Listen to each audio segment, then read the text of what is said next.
কোকৰাঝাৰ জিলাৰ এখন আমাৰ ইতিহাস প্ৰসিদ্ধ মাদ্ৰাছাৰ উদ্যোগত অনুষ্ঠিত 26তম ধৰ্মসভাত আমাৰ ABMSৰ সভাপতি আৰু সাধাৰণ সম্পাদকক আমন্ত্ৰণ জনাইছিলে।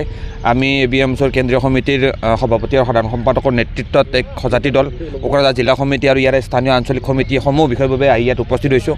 আপোনালোকে দেখিছে যে এইখন ঐতিহ্যমণ্ডিত মাদ্ৰাছাই এক বিশাল কাৰ্যসূচীৰে ইয়াত ধৰ্মসভাখন অনুষ্ঠিত কৰিছে। আৰু এই ধৰ্মসভাসমূহত ইছলাম ধৰ্মৰ ওপৰত বিশদভাৱে আলোচনা কৰা হ'ব, ইছলাম ধৰ্মৰ প্ৰচাৰৰ প্ৰসাৰৰ ক্ষেত্ৰত আলোচনা কৰা হ'ব।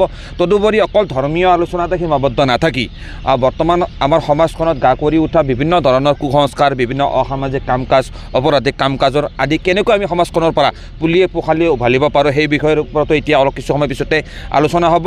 আৰু ইয়াৰ শেষত আমি বিশ্ব শান্তিৰ বাবে নিশ্চয় ইয়াত দোৱা কৰা হ'ব। আৰু এই কাৰ্যসূচীৰ জৰিয়তে আমি এটা স্পষ্ট বাৰ্তা দিব বিচাৰিছোঁ যে আজিৰ তাৰিখত আমাৰ সমাজত যিখিনি অসামাজিক কাম কাজ চলি আছে সেই অসামাজিক কাম কাজসমূহ কেতিয়াও ইছলাম ধৰ্মই কেতিয়াও প্ৰশ্ৰয় দিয়া নাই।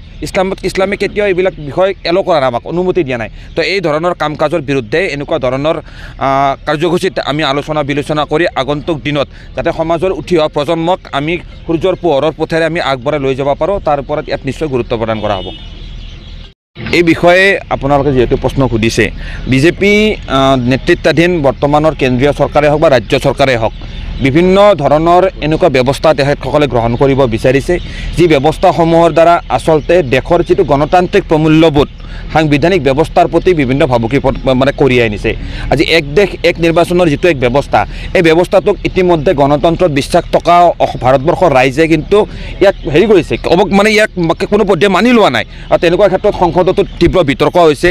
আজি যদিওবা তেখেতসকলৰ হাতত সংখ্যা আছে, সংখ্যাৰ বলত তেখেতসকলে যিকোনো বিধেয়ক তেওঁলোকে তাৰ পৰা পাছ কৰি আনিব বিচাৰিছে, আইন বনাব বিচাৰিছে। কিন্তু ইয়াৰ বিৰুদ্ধে নিশ্চয় গণতান্ত্ৰিকভাৱে প্ৰতিবাদ হ'ব, আইনীভাৱে তাত যুঁজ হ'ব। এটা দীঘলীয়া পৰিক্ৰমা আজি আৰম্ভই হৈছে। এখন যিহেতু JPC লৈ গৈছে গোটেই বিষয়টো, তো পৰৱৰ্তী পৰ্যায়ত নিশ্চয় আমি ABMS এই বিষয়ৰ ওপৰত আমাৰ নিজৰ প্ৰতিক্ৰিয়া স্পষ্টভাৱে ব্যক্ত কৰিম। বৰ্তমান আমি এইখিনিয়ে ক'ব বিচাৰিছোঁ যে এক দেশ এক নিৰ্বাচনৰ যিটো ব্যৱস্থা বৰ্তমানৰ বিজেপি চৰকাৰখনে আনিব বিচাৰিছে, এয়া দেশৰ গণতন্ত্ৰৰ বাবে দেশৰ যিটো সংসদীয় গণতান্ত্ৰিক ব্যৱস্থাৰ প্ৰতি এক খুব শুভ লক্ষণ নহয়। ঠিক আছে।